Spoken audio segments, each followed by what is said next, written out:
Hello, ഞാൻ കഴിഞ്ഞ ദിവസം ഇട്ട വീഡിയോയിലെ ആളിതേ ഇവനാണ്.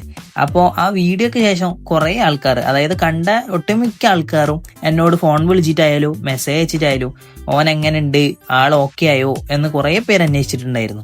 ആദ്യം തന്നെ പറയാലോ, ഇവനെ കുറിച്ച് അന്വേഷിച്ച എല്ലാവരോടും ഒരുപാട് നന്ദിയുണ്ട്. ഇവന്റെ കഴുത്ത് നിന്ന് ആ മുള്ളെടുത്തതിന് ശേഷം ഇവന് വേണ്ടുന്ന മരുന്നും കാര്യങ്ങളെല്ലാം അന്നേ വെച്ചിട്ടുണ്ടേനു. പിന്നെ അന്ന് വന്ന ആ ചേട്ടൻ മലക്കോയി വന്നിട്ട് ഇവന് വേണ്ടുന്ന ഒരു ഇഞ്ചക്ഷനും കൂടി എടുത്തരാന്ന് പറഞ്ഞിട്ടുണ്ടായിരുന്നു. നിങ്ങളെല്ലാവരും പ്രാർത്ഥന കൊണ്ടായിരിക്കാം ആ മുറിവ് നന്നായിട്ട് ഉണങ്ങിയിട്ടുമുണ്ട്, പഴയതിനേക്കാൾ നന്നായിട്ട് ആള് ഓടിച്ചാടി നടക്കുന്നുണ്ട് കേട്ടാ. അതേപോലെ തന്നെ മെസ്സേജിലൂടെയും കമന്റിലൂടെയും കുറച്ച് ആൾക്കാർ പറഞ്ഞത് ഇടക്കൊക്കെ ഓനൊന്ന് ശ്രദ്ധിക്കണം, ഇടക്ക് ഫുഡെല്ലാം ഒന്ന് കൊടുക്കണേന്ന്.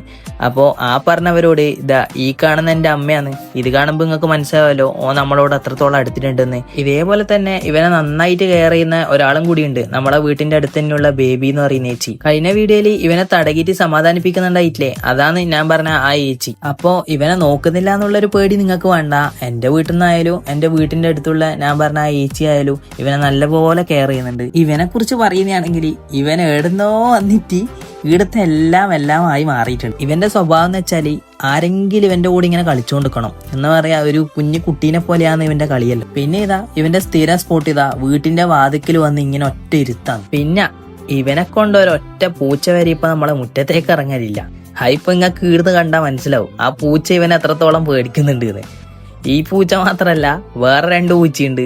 എല്ലാ പൂച്ചയും ഇങ്ങനെ മേലെ നിന്ന് നോക്കുന്നില്ലാണ്ട് ഒരെണ്ണം പോലും മുറ്റത്തേക്ക് ഇറങ്ങൂല. അങ്ങനെ രാത്രിത്തെ ഫുഡും കഴിച്ച് അങ്ങനെ 2026 വരവേൽക്കാൻ വേണ്ടിയിട്ട് കേക്ക് മുറിക്കുമ്പോൾ ഓനും നമ്മളെ കൂടെ ഉണ്ടേനു. അങ്ങനെ കേക്ക് മുറിച്ച് ഓനൊരു കഷ്ണം കേക്കും കൊടുത്ത് ശേഷം ഓൻ അങ്ങ് പോയി കടന്ന് അങ്ങനെ ഓനും ഹാപ്പിയായി, നമ്മളും ഹാപ്പിയായി.